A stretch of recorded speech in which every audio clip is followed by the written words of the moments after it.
यह सिर्फ आश्चर्य का ही नहीं विषय है, बल्कि प्रजातंत्र के लिए भी यह जो हमारी संसदीय प्रणाली है उसके हिसाब से ये अच्छी बात नहीं है। और राष्ट्रपति तो सरकार के तीनों अंगों के प्रधान होते हैं, विधायिका के भी प्रधान होते हैं, तो उनको दरकिनार किया गया। संसद भवन को लेकर विवाद जो है वो अब बिहार में भी लगातार हो रहा है। विपक्ष ने इसका विरोध किया है और यह आरोप है, जिस प्रकार से भारतीय जनता पार्टी के लोगों ने ये बात कहा है कि विस्तारित भवन या जो इंदिरा गांधी ने जिस बिल्डिंग का उद्घाटन किया, ये बिल्डिंग और जो संसद भवन है, जो मेन बिल्डिंग है, क्या उसमें फ़र्क नहीं है? ये बात विजय चौधरी ने सीधे तौर पर भारतीय जनता पार्टी को जवाब दिया है। और जो बिल्डिंग का उद्घाटन हो रहा है तो उसमें आखिरकार क्यों जो उपराष्ट्रपति होते हैं, जो कि राज्यसभा के सभापति भी होते हैं, उनका भी इसमें इन्वॉल्वमेंट नहीं है? किस प्रकार से विजय चौधरी ने तमाम बातों को रखा है, इस बयान को सुनिए। 28 तारीख को संसद के नए भवन का उद्घाटन किया जा रहा है प्रधानमंत्री के द्वारा।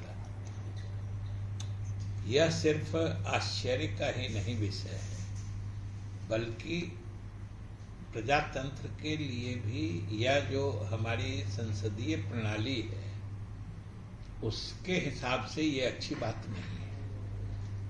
और विपक्षी दलों के लोगों ने सही फैसला लिया है इसका बहिष्कार करके, क्योंकि सब जानते हैं कि विधायिका के भी प्रधान महामहिम राष्ट्रपति होते हैं। और जब विधायिका की बैठकों के लिए नए भवन का निर्माण हुआ है तो ये कोई समझ सकता है कि इसका उद्घाटन महामहिम के द्वारा होना चाहिए था। और राष्ट्रपति तो सरकार के तीनों अंगों के प्रधान होते हैं, विधायिका के भी प्रधान होते हैं, तो उनको दरकिनार किया गया। इससे भी आश्चर्यजनक है कि नए संसद भवन में संसद के दोनों सदन का नया निर्माण हुआ है, मतलब लोकसभा का भी है, राज्यसभा का भी है। लोकसभा के अध्यक्ष तो दिखते हैं कार्यक्रम में, लेकिन राज्यसभा जो उच्च सदन है उसके सभापति तो उपराष्ट्रपति होते हैं, उनका भी कहीं जिक्र कार्यक्रम में नहीं दिख रहा है।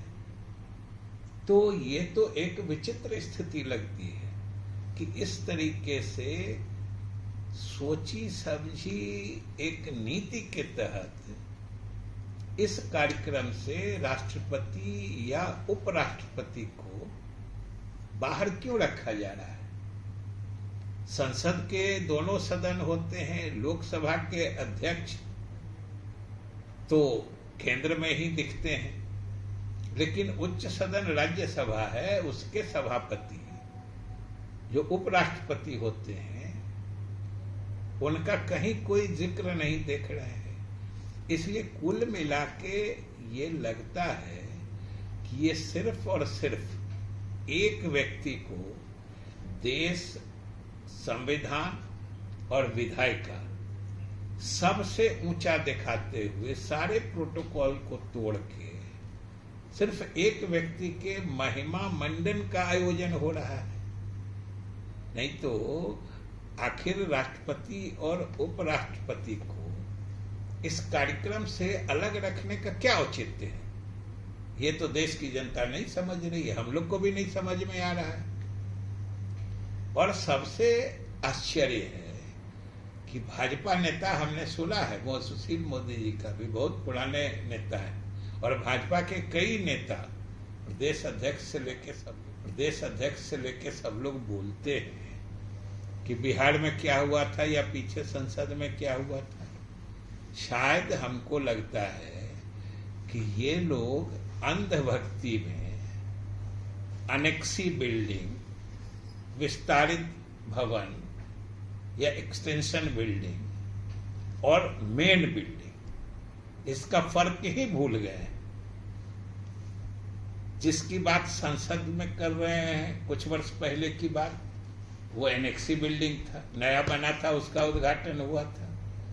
वो कोई विधायिका का सीट नहीं बना था, विधायिका की बैठक के लिए सदन नहीं बना था। यहां भी हम लोगों ने संयोग से, मैं उस समय विधानसभा का अध्यक्ष था, यहां भी विस्तारित भवन बना है विधानसभा का, तो वो विधायिका की बैठक का भवन नहीं है, मूल विधानसभा वही है।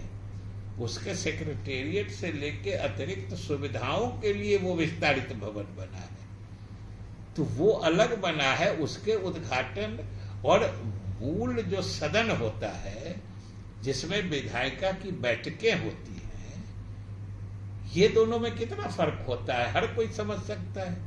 लेकिन भाजपा नेतागण अंधभक्ति में ये फर्क भी भूल जा रहे हैं कि आखिर राष्ट्रपति और उपराष्ट्रपति दोनों को कोई नजरअंदाज कैसे कर सकता है। आज ये किसी के समझ में बात नहीं आ रही है। इसलिए विपक्षी दलों के नेताओं ने जो इस कार्यक्रम का बहिष्कार करने का निर्णय लिया है, ये न सिर्फ स्वाभाविक है बल्कि लाजमी है और संवैधानिक और संविधान सम्मत मर्यादा का ये तकाजा